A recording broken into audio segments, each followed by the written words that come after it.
खबरों में आगे बढ़ते हैं। लखनऊ से खबर आपको बता दें, जहां आज से कांग्रेस का प्रदेश में जोनल संवाद कार्यशाला है, तो 18 जनवरी तक 6 जिलों में होंगे कार्यक्रम। तो कांग्रेस महासचिव अविनाश पांडे, अजय राय इसमें शामिल होंगे। कार्यक्रम में कांग्रेस के कई बड़े नेता भी इसमें शामिल होंगे। तो जॉन के प्रभारी राष्ट्रीय सचिव की भी मौजूदगी रहेगी इस बैठक में। मेरठ, कानपुर और मथुरा में भी किया जाएगा जोन संवाद। तो गोरखपुर, वाराणसी और लखनऊ में जोन संवाद कार्यक्रम होगा। तो आज से कांग्रेस का प्रदेश में जोनल संवाद कार्यशाला शुरू होगी। तो जोनल संवाद कार्यशाला आज से शुरू हो रही। कांग्रेस महासचिव अविनाश पांडे, अजय राय इसमें शामिल होंगे। तो कार्यक्रम में कांग्रेस के कई नेता शामिल होंगे। और इस पर विस्तार से जानकारी के साथ पवन सिंह हमारे साथ, हमारे सहयोगी लाइव जुड़ चुके हैं। तो पवन से ही जान लेते हैं। पवन, इस खबर पर क्या कुछ ज्यादा जानकारी मिल पा रही है? किस तरह से कार्यक्रम होगा? क्या कुछ रूपरेखा कांग्रेस की तरफ से बनाई गई है? देखिए प्रियंका, कांग्रेस पार्टी आज 11 तारीख से लेकर के 18 तारीख तक जोनल संवाद कार्यक्रम बना रखा है। इसमें आज 6 जोनों में इनका संवाद चलेगा, जिसमें मेरठ, कानपुर और जो है सहारनपुर, ये कई 3 जोन इधर के हैं, और वाराणसी, लखनऊ और गोरखपुर 6 जोन में आज जोनल संवाद कार्यक्रम इनका है। और यह 11 तारीख से 18 तारीख तक चलेगा। इस कार्यक्रम में प्रदेश अध्यक्ष अजय राय और प्रभारी अविनाश पांडे कार्यक्रम में शामिल होंगे। और इसके साथ ही उस जोन के जो भी वहाँ जोनल लोग हैं, जो चुने गए हैं, जो जीते हैं या हारे हैं, 2022 के जो प्रत्याशी रहे हैं, कांग्रेस के जितने भी वरिष्ठ नेता हैं, चाहे वो एमपी हों या जो है एमएलए रहे हों या और जितने भी पदाधिकारी रहे, सबको इस जोनल संवाद कार्यक्रम में बुलाया जा रहा है। प्रदेश अध्यक्ष अजय राज का मानना है कि कांग्रेस पार्टी की जो स्थिति है, जो भी बहुत सारे हमारे कार्यकर्ता इतने लंबे समय से सरकार में ना होने की वजह से जो टूट रहे हैं, उनको जोड़ने के लिए हम उनमें एक नई संचार के माध्यम जोड़ना चाहते हैं। सबसे संवाद करेंगे और हमारे अंदर जो कमियां हुई हैं या जो कार्यकर्ता हमसे टूटे हैं, उनके टूटने का क्या कारण रहा है उसको जानेंगे।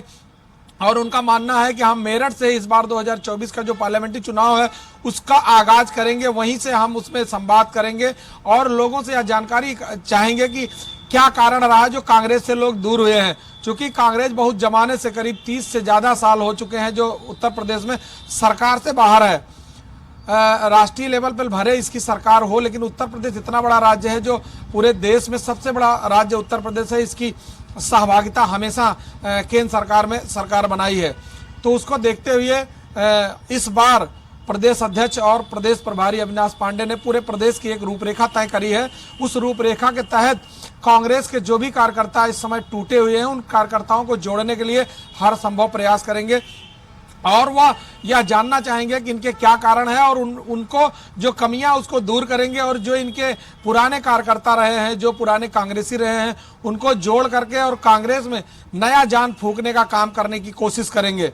इसी क्रम में ये जो जोनल संवाद कार्यक्रम रखा गया है, ये 6 जोन में आज शुरू होगा और यह पूरे प्रदेश में इसकी जो है संवाद कार्यक्रम चलाएंगे, जिससे लोगों को अपने साथ जोड़ सके। जी बिल्कुल पवन, लोकसभा चुनाव नजदीक है, ऐसे में तमाम तैयारियां कांग्रेस की तरफ से की जा रही है कि किसी भी तरह की कोई चूक न रह जाए। क्योंकि जिस तरीके से विधानसभा चुनाव अभी जो हुए थे 2023 में, जिस तरह से हार का सामना यहां पर कांग्रेस को करना पड़ा था, इसको लेकर अब कोई कसर कांग्रेस नहीं छोड़ना चाहती और यही वजह है कि तमाम तैयारियां की जा रही है। आत्ममंथन किया जा रहा है कि किस तरह से अब आगे रणनीति बनाई जाए और जो कमियां रही हैं उसे दूर कर नई स्ट्रेटजी तैयार की जाए।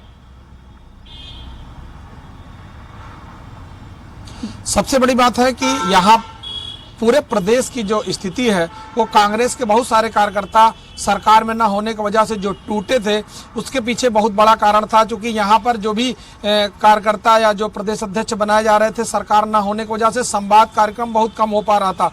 बहुत सारे कार्यकर्ता अपने जो बेसिक रूप से उनके खून में ऐसा था कि वो कांग्रेसी थे और कांग्रेस को नहीं छोड़ सकते थे, वो भी कहीं न कहीं से अपने आप को अकेला पाके अलग थलग पड़ने की वजह से वो दूर हो गए।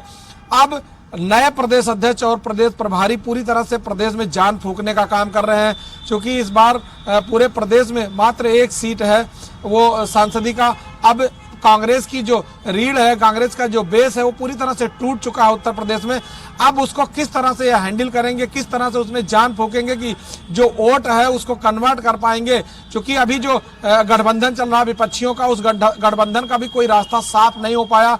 उत्तर प्रदेश के मुख्य विपक्षी समाजवादी पार्टी है, जिससे अभी तक वार्तालाप करके यह स्थिति क्लियर नहीं हो पा रही कि उत्तर प्रदेश में कांग्रेस और समाजवादी पार्टी को कितनी सीटें मिलेंगी।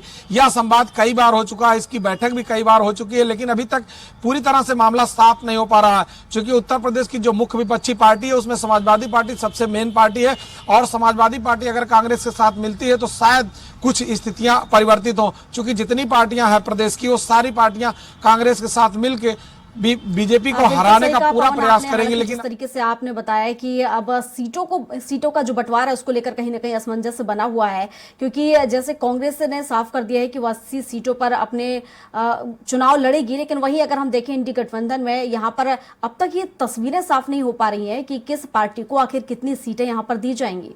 आखिर कैसे ये, अगर हम देखें सीट की जो तस्वीरें आखिर कैसे साफ होंगी, क्या कुछ फार्मूला इसमें लगाया जाएगा कि सभी को सीटें यहां पर दी जा सके, सभी को खुश किया जा सके, सभी पार्टियों को? देखिए, सबसे बड़ी बात है कि अभी 2019 का जो पार्लियामेंट्री चुनाव हुआ था उसमें भी समाजवादी पार्टी ने जो है बसपा के साथ, और 2017 में कांग्रेस के साथ समझौता करके यहां पर प्रैक्टिकल कर चुकी है।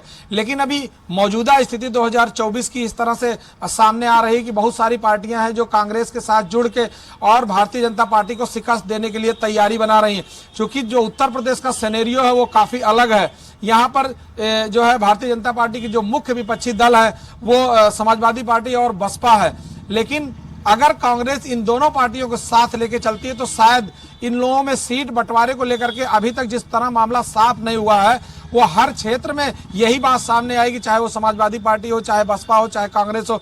वो अपने अपने दल के साथ ये लोग अपना वर्चस्व कायम करने के लिए उस सीटों को लेकर के काफी जो है विवाद उत्पन्न हुआ है, जिसको लेकर के अभी भी बैठक में हो सकता है मामला सामने आया। अभी सूत्रों के हवाले से जानकारी मिल रही कि अभी 15 तारीख को बसपा सुप्रीमो मायावती का जन्मदिन है। शायद उसमें जो है गठबंधन के लोग उसमें शामिल होना चाह रहे हैं या उनको शामिल करेंगे, और हो सकता है इसके साथ ही कुछ नया आयाम सामने आए। क्योंकि उत्तर प्रदेश एक ऐसा प्रदेश है, यहाँ 80 लोकसभा सीटें, अगर यहाँ पर कोई भी पार्टी अपना झंडा, अपना परचम लहराती है तो उसका असर पूरे देश में दिखता है, और दिल्ली में शायद पूरी तरह से सामने दिख जाए।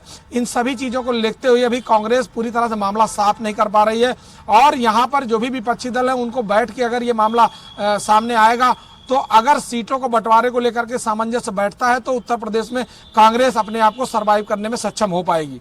प्रियंका, बिल्कुल, हालांकि देखने वाली बात होगी कि अब कैसे यहाँ पर सीटों का बंटवारा होगा। फिलहाल शुक्रिया पवन आपका तमाम जानकारियों के लिए।